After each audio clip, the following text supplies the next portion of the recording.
அடுத்து ஏதாவது ஒரு பொதுக்குழு செயற்குழு வரும்போது தனக்கு ஆதரவான மாவட்ட செயலாளர்கள் தான் எல்லா இடத்துலையும் இருக்காங்க. ஏன்னா அவருக்கு எதிராக இன்னைக்கு அவரு கூட இருக்கிற, நான் பேர் சொல்ல விரும்பல, ஆனால் இன்னும் கூடிய விரைவில் மக்களுக்கு தெரியும், அவரு கூடவே இருக்கிற ஆளும் தலைமைக்கு வர்றதுக்கு ஆசைப்பட்டுக்கிட்டு அவ்வளோ வேலைகளும் நடக்கிறதுனால தான்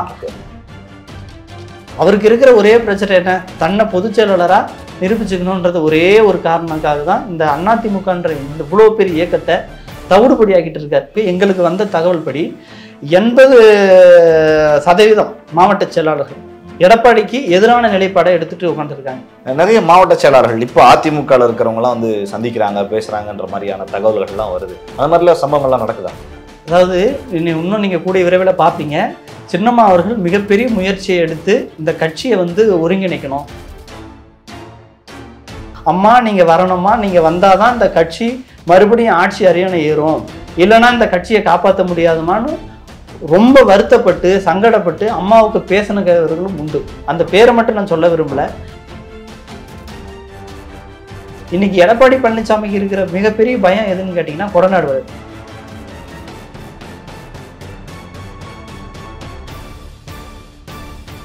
ஜாம்பவான் நேயர்களுக்கு பிரபாகரனின் அன்பு வணக்கம். இன்றைய அரசியல் அரங்கம் நிகழ்ச்சியில் நம்மோடு இணைந்திருக்கக்கூடிய சிறப்பு விருந்தினர் சசிகலா ஆதரவாளரும் வழக்கறிஞருமான PRS சக்திவேல் அவர்கள். வணக்கம். வணக்கம். சுற்றுப்பயணம்லாம் முடிஞ்சுதா? சிறப்பாக முடிஞ்சது. சின்னம்மா அவர்களோடு சுற்றுப்பயணம் போயிருந்தீங்க, அதெல்லாம் நிறைவு செஞ்சு வந்திருக்கு. அரசியல் களத்துல பல விஷயங்கள் நடந்து கொண்டிருக்கிறது. நான் நேரடியாகவே கேட்கிறேன், அதிமுகவில் இப்போ ஒரு கூட்டம் நடந்தது நினைக்கிறேன், செயற்குழு கூட்டம். அந்த கூட்டத்துல புதிய மாவட்ட செயலாளர்கள்லாம் நியமிக்க போறாங்கிற ஒரு செய்தி. என்ன காரணம் அவசர அவசரமாக புதிய மாவட்ட செயலாளர் நியமிக்கிறது? அதாவது அதிமுகவினுடைய வரலாற்றில் வந்து இது மாதிரி ஒரு தோல்வியை எப்பொழுதுமே சந்திக்காத ஒரு தோல்வி. அதாவது 7 இடங்களில் டெபாசிட் காலியாகி 4வது இடத்துக்கு தள்ளப்பட்டு ஒரு ஒரு நாடாளுமன்ற தேர்தலில் நம்ம ஒரு இடத்த கூட பிடிக்க முடியாத ஒரு சூழல் உருவாகிடுச்சு. அந்த சூழல் எதுக்காக வந்ததுன்னு கேட்டிங்கன்னா, ஒரு தனிநபர் சுயநலத்துக்காக அந்த சூழ்நிலை உருவாகி போச்சு. இந்த சூழ்நிலையை மூடி மறைக்கிறதுக்காகவும் தொண்டர்களுடைய, அதாவது தொண்டர்கள் என்ன நினைக்கிறாங்களோ அந்த தொண்டர்களுடைய மனநிலைக்கு மாறா ஒரு கூட்டத்தை நடத்தி, அந்த கூட்டத்தின் மூலமாக, அதாவது நான் இதை பண்ணுறேன் அதை பண்ணுறேன்னு சொல்லிட்டு இன்னைக்கு இருக்கிற அந்த தலைமையாக இருக்கிற எடப்பாடி பழனிசாமி இன்னைக்கு அந்த செயற்குழு கூட்டத்தை கூட்டியிருக்காரு. அந்த கூட்டத்தில் பார்த்தீங்கன்னா இன்னைக்கு இருக்கிற 70 மாவட்ட செயலாளர்களை வந்து நம்ம 100 மாவட்ட செயலாளர்லாம் பகுதியாக நம்ம பிரித்து அவ்வளோ மாவட்ட செயலாளரையும் இன்க்ரீஸ் பண்ணுவோம். அதாவது மாவட்ட செயலரை போடுவோம் அப்படின்னு சொல்றாரு. இது ஏன்னு கேட்டிங்கன்னா, அடுத்து ஏதாவது ஒரு பொதுக்குழு செயற்குழு வரும்போது தனக்கு ஆதரவான மாவட்ட செயலாளர்கள் தான் எல்லா இடத்துலையும் இருக்காங்க. ஏன்னா அவருக்கு எதிராக இன்னைக்கு அவரு கூட இருக்கிற, நான் பேர் சொல்ல விரும்பல, ஆனால் இன்னும் கூடிய விரைவில் மக்களுக்கு தெரியும், அவரு கூடவே இருக்கிற ஆளும் தலைமைக்கு வர்றதுக்கு ஆசைப்பட்டுக்கிட்டு அவ்வளோ வேலைகளும் நடக்கிறதுனால தான் இப்போ இந்த செயற்குழு அவசரமாக கூட்ட வேண்டிய சூழ்நிலை. அது இல்லாமல் இப்போ நம்ம 2ஆம் தலைவர், அதாவது 2ஆம் கட்ட தலைவராக ஒருத்தர் வர்றதுக்கு ஆசைப்பட்டுருக்காரு. அவர் வந்து எங்கே வந்து அது மாதிரி ஒரு இப்போ ஓபிஎஸ்க்கும் இபிஎஸ்க்கும் பிரச்சனை வந்தது இல்லையா, அது மாதிரி ஒரு பிரச்சனையை நம்ம மறுபடியும் சந்திச்சிடக்கூடாது. மாவட்ட செயலாளர்கள்லாம் தனக்கு ஆதரவாளர்களாக மாற்றி வச்சுக்கணும், அதில் பெரும்பாலான மாவட்ட செயலாளர்கள் நமக்கானவர்களாக இருக்கணும்னு 70 பேர் ஏற்கனவே இருக்கிற 70 பேரு கொஞ்சம் ஆதரவு இல்லாம இருக்கா? ஆமா, அவங்க இன்னொருத்தருக்கு ஆதரவு. அதாவதுங்க இப்ப எந்த ஒரு மாவட்ட செயலாளர்களோட மனநிலை எப்படி இருக்கும் நம்ம அதை யோசிக்கணும் இல்லையா.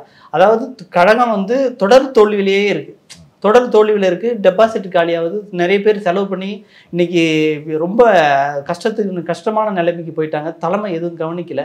ஒரு வசீகர தோற்றமான ஒரு தலைமை இன்னைக்கு அதிமுகவில் இல்லை. இல்லாதனுடைய காரணத்தினால தான் இன்றைக்கி மாவட்ட செயலாளரோட மனநிலை எப்படி போயிடுச்சுன்னா, வேலை செய்ய அவங்களுக்கு ஒன்றிய செயலாளர்கள், அவங்களுக்கு இருக்கிற பகுதி செயலாளர்கள் அவங்களுக்கு கட்டுப்படுறதுக்கு முடியல, அவங்களால கட்டுப்படுத்தவும் முடியல. அந்த மாதிரி ஒரு மாவட்ட செயலாளர்களாக தான் இன்றைக்கி வந்து அந்த மாவட்ட செயலாளர் இருக்கிறாங்க. இந்த குறையை தான் வந்து மாவட்ட செயலாளர் கூட்டத்திலையும் அதை செயற்குழு கூட்டத்திலையும் இங்கே இருக்கிற மாவட்ட செயலாளர் சொல்கிறாங்க. அதை எடப்பாடி காது கொடுத்தே வாங்கலையே. எடப்பாடி அவருக்கு இருக்கிற ஒரே பிரச்சனை என்ன, தன்னை பொதுச் செயலாளராக நிரூபிச்சுக்கணுன்றது ஒரே ஒரு காரணத்துக்காக தான் இந்த அதிமுகன்ற இந்த இவ்வளோ பெரிய இயக்கத்தை தவிடுபடியாக்கிட்டு இருக்காரு. அதுதான் உண்மை. எத்தனை மாவட்ட செயலாளர் ஏறக்குறைய இப்போ கட்சிக்குள்ள அதிமுகவில் இருக்கிறவங்க எதிர்த்து செயல்படுறாங்கன்னு நினைக்கிறீங்க? அதாவதுங்க இப்போ இருக்கிற மாவட்ட செயலாளர்களில் 100-75% வந்து எடப்பாடிக்கு எதிரான மனநிலையில் இருக்காங்க. அதாவது கிட்டத்தட்ட எனக்கு தெரிஞ்ச அளவுக்கு எங்களுக்கு வந்த தகவல் படி 80% மாவட்ட செயலாளர்கள் எடப்பாடிக்கு எதிரான நிலைப்பாடை எடுத்துட்டு உட்காந்துருக்காங்க. அதனால தான் எடப்பாடி வந்து இன்னைக்கு ஒரு பதட்டமான ஒரு சூழ்நிலையில ஒரு என்னைக்கு அதாவது எப்போதுமே இல்லாத ஒரு பதட்ட நிலையில எடப்பாடி இன்னைக்கு இருக்கார். அதாவது நம்ம இதுக்கப்புறம் நம்ம என்ன பண்ண போறோம், இவ்வளவு நாள் பணத்தை வச்சு நம்ம எல்லாத்தையும் சாதிச்சுக்கலான்ற ஒரு மனநிலையில் இருந்தாரு. பணத்தை வச்சு எல்லாத்தையும் சாதிச்சிட முடியாதுன்றத இன்னைக்கு சூழ்நிலை அவருக்கு உணர்த்திருக்கு. இன்னும் கொஞ்ச நாள்ல பாருங்க அவருடைய இந்த நிலைமையை மாறி என்னென்ன இன்னும் அந்த கட்சியை அழிச்சு அவருக்கு என்ன மாதிரி தண்டனை மக்களும் தொண்டர்களும் இருக்கிற நிர்வாகிகளும் கொடுக்க போறாங்கன்றதை பார்ப்போம். ஓகே, அந்த அவசரத்துல தான் புது மாவட்ட செயலாளர்களை புது மாவட்ட செயலாளர்களை போட்டு புதுசா இப்ப வந்து உறுப்பினர்கள் இப்ப உறுப்பினருக்கான இப்ப ஒரே ஒரு உதாரணங்க. அதாவது இன்னைக்கு அவர் வந்து நான் 2 கோடி உறுப்பினர்களை சேர்த்துட்டேன்னு சொல்றாருல, எங்க 2 கோடி உறுப்பினர் எங்க போனாங்க? இந்த நாடாளுமன்ற தேர்தலில் வெறும் 80 லட்சம் மக்கள் தானே உங்களுக்கு ஓட்டு போட்டிருக்காங்க, மீதி எங்க? அதாவது பூத் கமிட்டியில் வந்து ஒரு ஒரு ஒரு பூத் கமிட்டிக்கு ஒரு 6லேருந்து 12 பேர் நாங்கள் போடுவோம். அந்த 6லேருந்து அந்த 12 பேர் போட்ட அந்த நிர்வாகிகள் உங்களுக்கு ஓட்டு போட்டிருந்தாலே நம்ம அந்த சரிக்கு சமமாக, அதாவது முன்னாடி இருந்த அந்த ஓட்டு சதவீதத்தை நம்ம வந்து நம்ம கவர் பண்ணியிருக்க முடியும். இப்போ நான் போன தேர்தலில் வந்து இந்த தேர்தலுக்கும் ஒரு ஓட்டு சதவீதம் தான் முன்னே இருக்குது அப்படின்றத சொல்ல வர்றாரு எடப்பாடி பழனிசாமி. அவருடைய கணக்கு எப்படி அவர் தண்ணி ஏமாத்திக்கிறாருன்றது தான் நான் சொல்ல வரேன்.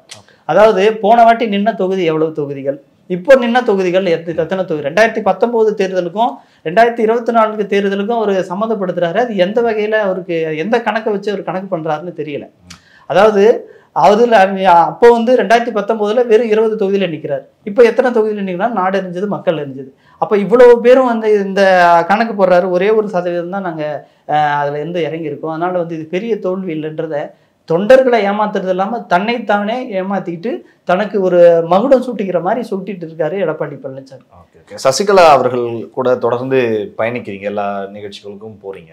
நிறைய மாவட்ட செயலாளர்கள் இப்போ அதிமுகவில் இருக்கிறவங்கலாம் வந்து சந்திக்கிறாங்க, பேசுறாங்கன்ற மாதிரியான தகவல்கள்லாம் வருது. அந்த மாதிரிலாம் சம்பவங்கள்லாம் நடக்குதா? அதாவது இன்னும் நீங்கள் கூடிய விரைவில் பார்ப்பீங்க, சின்னம்மா அவர்கள் மிகப்பெரிய முயற்சியை எடுத்து இந்த கட்சியை வந்து ஒருங்கிணைக்கணும். அதாவதுங்க நம்ம ஒரே ஒரு விஷயம் நம்ம எடுத்து சொல்லணும்.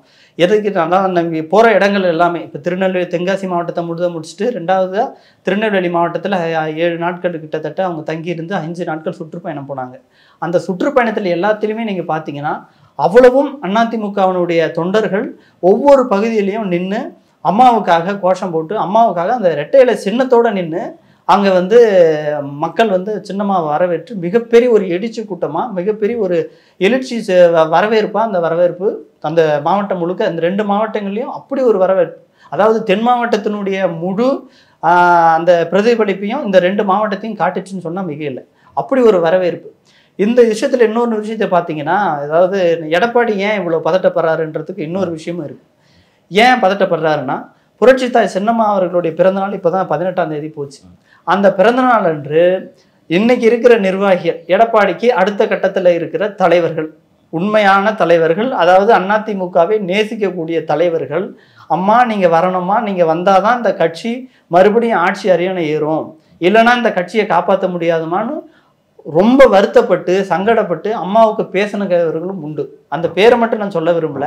ஆனால் அவர்கள் அவ்வளவு பேரும் அம்மாவனுடைய தலைமையை எதிர்பார்த்திருக்கிறார்கள் என்பதுதான் நிதர்சனமான உண்மை. அதிமுக ஒருங்கிணைந்து வலுப்பெறணும் அப்படின்னு நினைக்கிறாங்க. ஆமா, அவங்க தலைமையில தான் இருக்கணும்னு நினைக்கிறாங்க, இல்ல வேற எந்த தலைமை இருந்தாலும்? அதாவது இராணுவ கட்டுப்பாட்டுக்கு பேர் போன இயக்கம் அனைத்து இந்திய அண்ணா திராவிட முன்னேற்ற கழகம். இப்போ இன்னைக்கு எடப்பாடியோட ஒரு ரோலை நீங்க பார்த்துருந்தா தெரியும். தன்னை எந்தெந்த வகையிலையோ எப்படியோ காட்டிக்கிட்டோம், நம்ம தலைமையா வந்துடணும்னு எந்தெந்த முயற்சியை எடுத்து பார்த்தார். அவ்வளவு முயற்சி. அவர் முதல்வர் வேட்பாளராக நின்னார், என்னாச்சு? தோல்வியில் போனோம். அவரு தனிச்சு நின்று இன்னைக்கு ஒரு தேர்தலை சந்திச்சார், என்னாச்சு? ஒரு இடத்துல கூட நம்ம ஜெயிக்க முடியல. அது இல்லாமல் நம்ம 7 இடங்களில் டெபாசிட் காலி, நம்ம ஒரு 10-15 இதுக்கு வந்து நம்ம 4வது இடத்துக்கு போயிட்டோம். இது இவ்வளோ பெரிய தோல்வியை வந்து அதிமுக இதுவரையிலும் சந்திச்சதே கிடையாது. அதாவது அதிமுக வரலாற்றில் இவ்வளோ பெரிய தோல்வி சந்திச்சதுன்றதுனால இதுக்கு யார் தலைமையாக வர முடியும்? இந்த நிர்வாகிகளும் தொண்டர்களும் யாருக்கு கட்டுப்படுவாங்க? இந்த கட்டுப்படுறதுக்கு யாரை இது சரியான வழிநடத்தக்கூடிய தலைமை யாருன்னு கேட்டிங்கன்னா, புரட்சி தாய் சின்னம்மான்றத இன்னைக்கு அவ்வளவு பேரும் எடப்பாடி கூட இருக்கிற அவ்வளவு பேரும் அதை மனதார உணர்ந்து தான் அம்மா தான் தலைமை ஏற்கணுன்றதுல அவங்க ரொம்ப அழுத்தமா இருக்காங்க.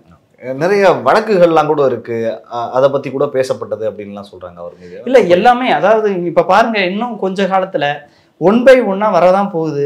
சின்னம்மா அவர்கள் அனைத்து இந்திய அண்ணா திராவிட முன்னேற்ற கழகத்தை வழிநடத்த தான் போறாங்க. ஆனால் இன்னைக்கு இருக்கிற இந்த எடப்பாடி பழனிசாமி தலைமை இது இன்னைக்கு தொண்டர்களை ரொம்ப மனதளவில் பாதிக்கப்பட்டு வச்சிருக்கு. இந்த இந்த இதுக்கு ஒரே ஒரு அருமருந்தா யாரால இருக்க முடியும்னு கேட்டிங்கன்னா சின்னம்மாவால் தான் இருக்க முடியும். வழக்குகள் நீங்கள் கேட்குறீங்க, வழக்குகள் ஆமாம் இன்னைக்கு இருக்கிற வழக்குகள் அதிமுகவினுடைய வழக்குகளை நீங்கள் பார்க்கலாம். அதிமுகவினுடைய வழக்குகளே பார்த்தீங்கன்னா உச்சநீதிமன்றம் என்ன சொல்லுது பாருங்க, நீதிமன்றம் என்ன சொல்லுது. இப்போ பழனிசாமியை நம்ம பொதுச் செயலராக தேர்ந்தெடுத்தது எந்த வகையில் நீங்கள் ஏற்றுக்க முடியும்? அதாவது ஒருங்கிணைப்பாளர் இணை ஒருங்கிணைப்பாளர்ன்றதானே நாங்கள் ஏற்றுக்க முடியும். நீங்கள் எப்படி பெட்டிஷனை மாற்றி போட்டுருப்பீங்க அப்படின்றத அவருக்கு வழக்கறிஞருக்கு சொல்லப்பட்டு நீதிமன்றமே அதை சொல்லப்பட்டு நீதிமன்றத்திலேயே அந்த பெட்டிஷன் அதாவது அந்த மனுவை திருத்தம் செய்து இணை ஒருங்கிணைப்பாளர்னு தான் அதில் பதிவு செஞ்சுருக்கிறாங்க. அப்போ நம்ம இதுலேருந்து பார்க்க வேண்டிய ஒரு விஷயம் என்னென்னா, இதில் எடப்பாடி பழனிசாமி அவருடைய இந்த பொதுக்குழு செயற்குழுலாம் கூட்டி தன்னுக்குத்தானே முடிசூட்டிக்கிட்டு இன்னைக்கு ஒரு விதமான ஒரு தலைமையாக அவர் வரணும்னு நினைச்சாரு. அந்த தலைமைக்கு நீதிமன்றமே கூட்டு வச்சுடுச்சே. இதை எப்படி எடப்பாடி பழனிசாமி அவருக்கு இதுக்கு என்ன பதில் சொல்ல போறாரு? ஆனால் தேர்தல் ஆணையத்தில் பதிவு செய்யப்பட்டு பொதுச் செயலாளர் அவர் தான் இருக்கு இல்லையா? இல்லை, தேர்தல் ஆணையத்துக்கு நீதிமன்றம் எடுக்கிறது தானே தேர்தல் ஆணையத்தையும் அதை கட்டுப்படுத்த முடியும். அதாவது தேர்தல் ஆணையம் இருக்குங்க, இல்லைன்னுலாம் சொல்லுவார். தேர்தல் ஆணையத்தில் இருக்கிற இதுனா இப்போ நீதிமன்றத்தில் அது அவர் சொல்லியிருக்கணும் இல்லை. நீதிமன்றத்தில் அது எதுவுமே மறுத்ததில் போயிருக்காரு, அது கடந்ததில் போயிருக்காரு. அதை மறுத்து இன்னொரு மனுவில் அவர் திருத்தம் செஞ்சு கொடுத்துருக்காரு.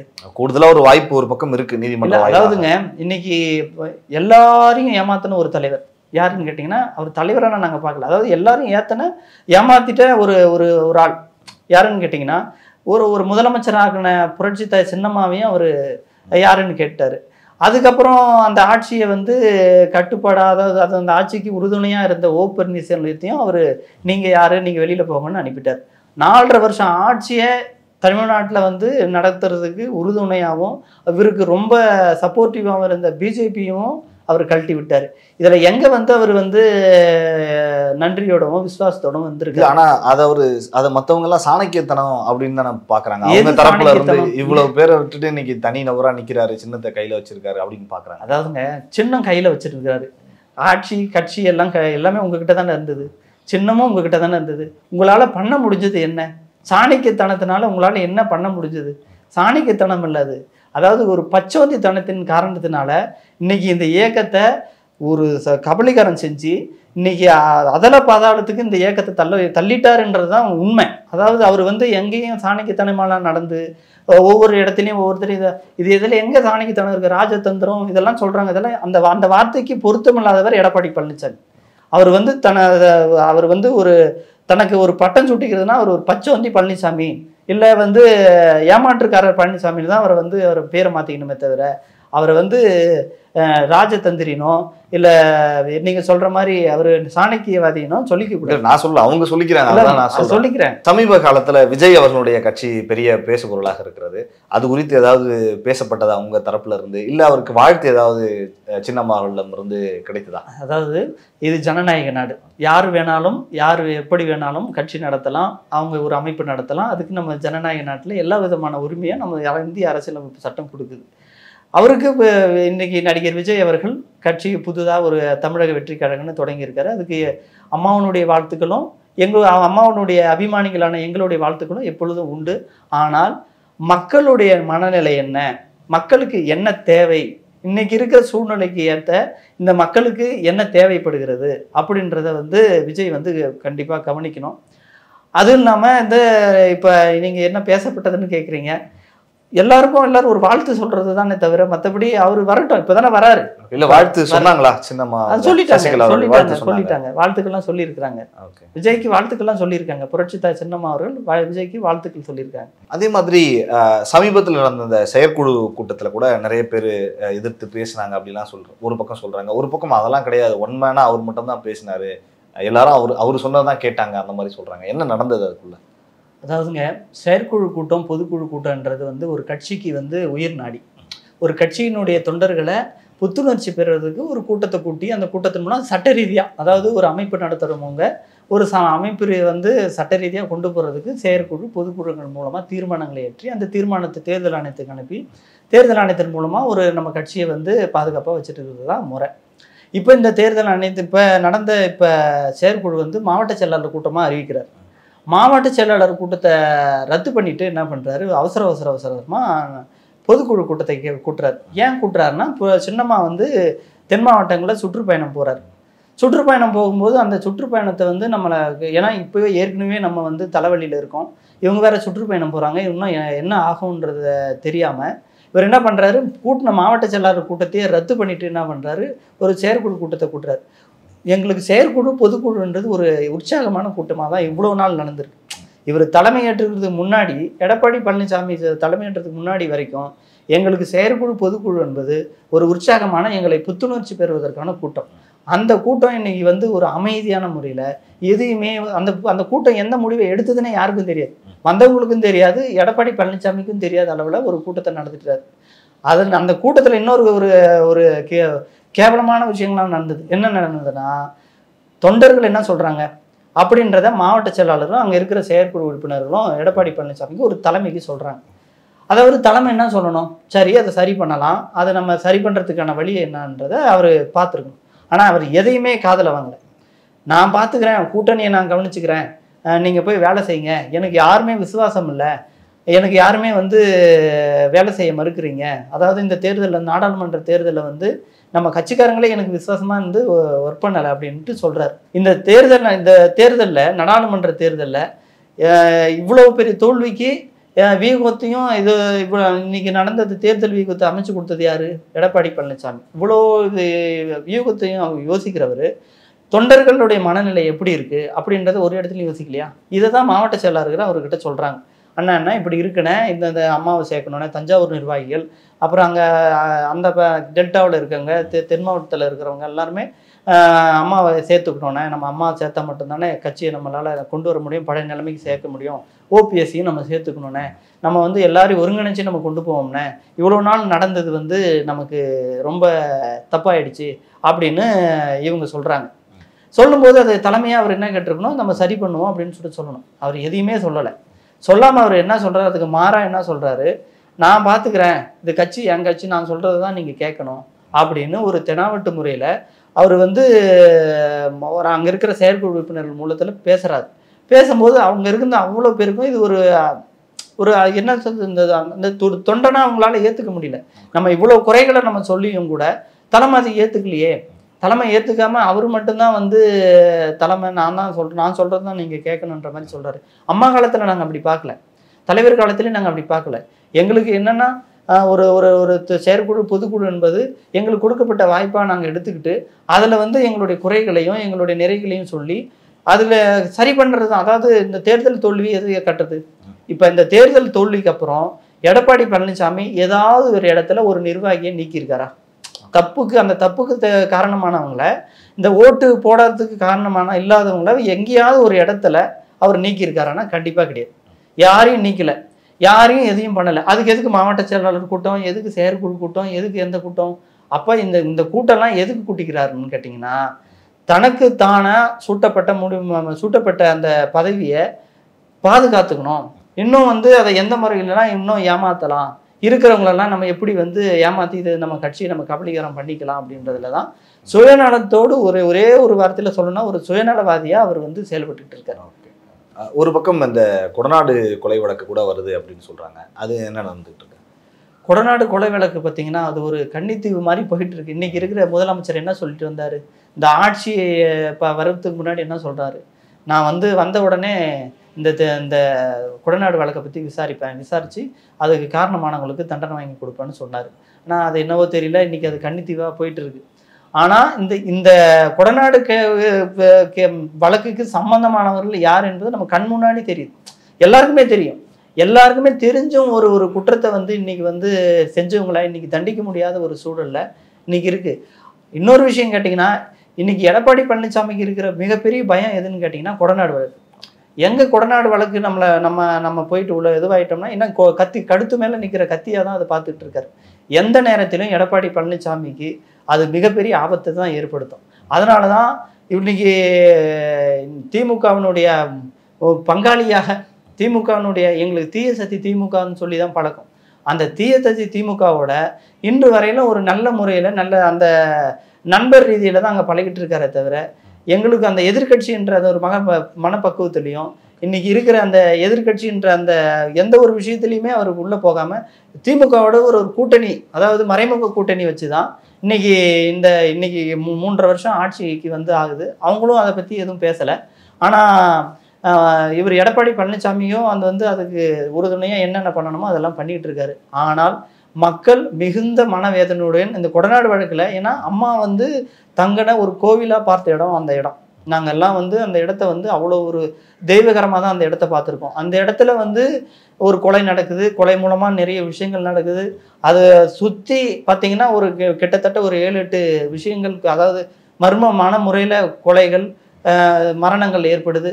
இதை பற்றி எதையுமே இன்னைக்கு இருக்கிற அரசும் சரி, இன்னைக்கு அடுத்தடுத்து அந்த சிபிசிஐடி தானே அதை விசாரிக்கிறாங்க. அது எந்த கட்டத்திலையும் கூட்டு போலையே, அப்படியே வச்சுருக்காங்க அது. ஆனால் தொண்டர்களும் இந்த மக்களும் சரியான பாடத்தை இந்த அரசுக்கும் புகட்டுவாங்க, எடப்பாடி பழனிசாமிக்கும் புகட்டுவாங்க. நிறைய தகவல்கள் எங்களோடு இணைந்து சசிகலா அவர்களுடைய பயணம், அதிமுகவினுடைய இன்றைய நிலை, செயற்குழுவில் என்ன நடந்தது அப்படின்னு பல தகவல்களை எங்களோடு பகிர்ந்து கொண்டீர்கள். உங்களுக்கு என்னுடைய மனமார்ந்த நன்றிகள். நன்றி.